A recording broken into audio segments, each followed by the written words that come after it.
In primetime news this evening, not in school. Clarendon students still missing classes for illegal activities. Sold out. Contributors flock Ruthven Tower's application, but phase 2 is being reconsidered.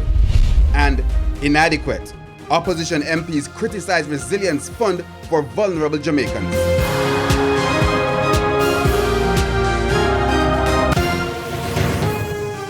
Good evening and welcome to Primetime News. We're on air and online at onespotmedia.com. I'm Janella Precious. Also this evening, the Business Day, Primetime Sports, sports commentary, E-Prime and weather. But before the break, the feedback question.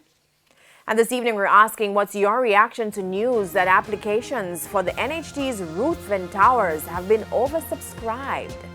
You can share comments online, facebook.com/Television Jamaica, and tweet us at TelevisionJam1. Please stay with us. Primetime News returns after this break.